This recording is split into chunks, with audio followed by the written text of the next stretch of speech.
Me lazo ahora con el doctor Chávez, él es profesor de la Universidad Michigan State University y director de, efectivamente, el programa de información y medios de esa prestigiadísima, es una de las grandes universidades de Estados Unidos, y es también Manuel Chávez. Hace un ratito hablábamos del doctor Molina, pues de estos mexicanos que brillan con luz propia en los Estados Unidos y que son, por supuesto, motivo de enorme orgullo. Para mí un privilegio, doctor, que converses con frecuencia con nosotros. ¿Cómo estás? Pues muy bien, muchas gracias, mi querido Leonardo. Buenas noches, te agradezco esas palabras y saludos para ti y para el auditorio. Oye, pues totalmente merecidas. ¿Cómo estás? Primero dime, ¿cómo sentiste el día de ayer a Pence y a Harris? Pues finalmente hubo debate. Finalmente entre los republicanos y los demócratas tuvieron la oportunidad de poder debatir y de presentar algunos ángulos de política. No le dieron respuesta a todo. Sin embargo, estuvo más moderado, más respetuoso, y verdaderamente fue un encuentro, digamos, político entre las dos fuerzas de los partidos. Pues sí, ciertamente bastante más ordenado, aunque en algún momento hubo ahí un rebase de tiempos y hasta una mosca, ¿no?, que invadió pero en términos generales fue un debate que permitió ver, digamos, a los dos personajes de una manera clara. ¿Hay un ganador definitivo neto, doctor? Yo creo que inicialmente Kamala pudo llevarse un poco más del reconocimiento del público. He visto las encuestas y todas están más o menos cercanas dentro del margen de error. Sin embargo, algo que fue muy claro y que tú lo mencionas, mi querido Leonardo, es de que Mike Pence estuvo hablando de cuestiones ideológicas de su partido y cuestiones ideológicas conservadoras. Y Kamala lo que quería hablar era de cómo la administración, cómo la Casa Blanca había dado respuesta a la pandemia. Y desde luego quien se llevó la noche pues fue la mosca, que estuvo en la cabeza del vicepresidente por cerca de 2 minutos. Le pasa hasta a los vicepresidentes. Oye, ¿el gran tema de estas elecciones va a ser la pandemia? O he visto que el asunto ya lo platicábamos tú y yo hace algunos días, de la tensión racial, la violencia, la ley y el orden. O sea, ¿tú sientes que el gran tema que va a definir el voto de los americanos en noviembre va a ser este tema de cómo se ha gestionado la pandemia? Porque, introducía la conversación contigo con esta polémica de un Trump que dice que ya está, prácticamente de regreso, Manuel. Sí, yo... ¿Sí? ¿Me escucha? Sí, dime. Sí. Yo creo que la pandemia va a ser una cuestión central.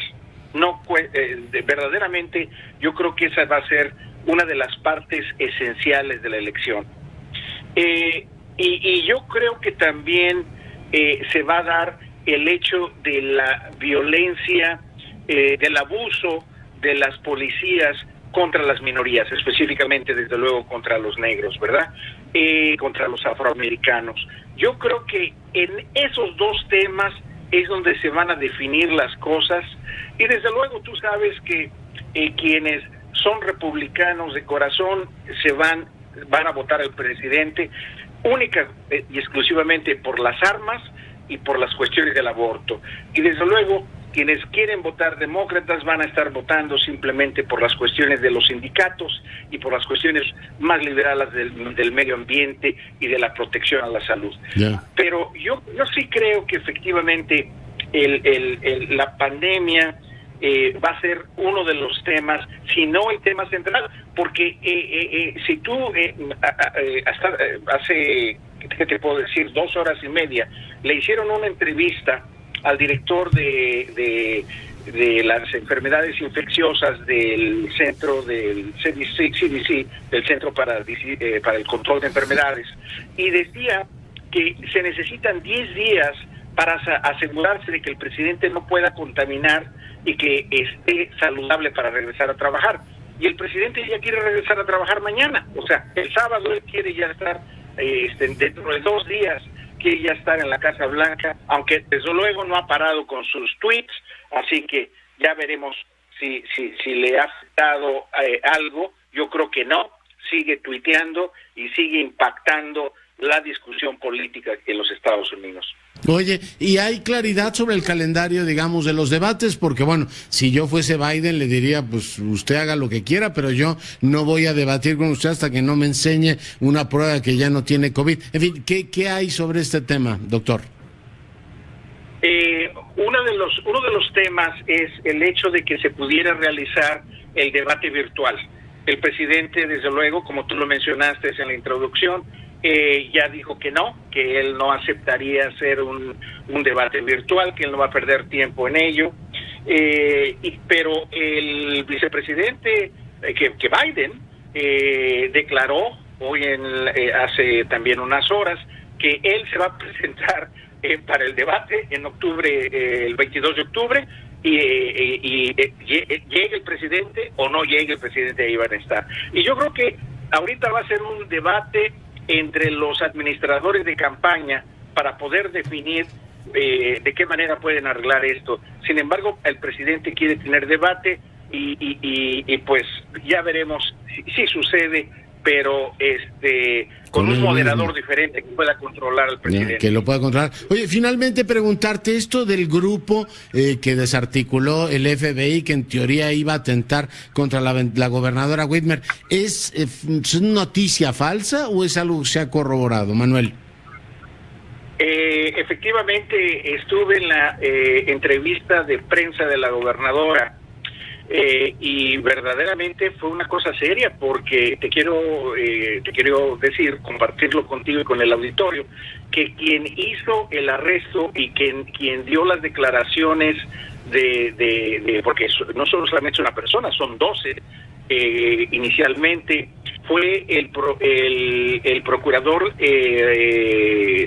¿Bar? Es procurador federal, el representante de la Procuraduría Federal en el estado de Michigan.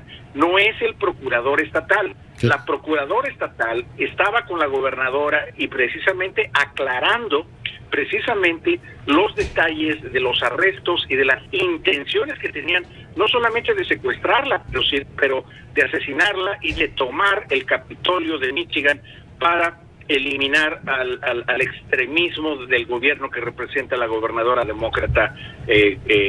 Un grupo de ultraderecha. Completamente de ultraderecha, blancos de las zonas rurales del oeste del estado, como tú recordarás, en el que estado llegaron de Michigan, al Congreso, sí.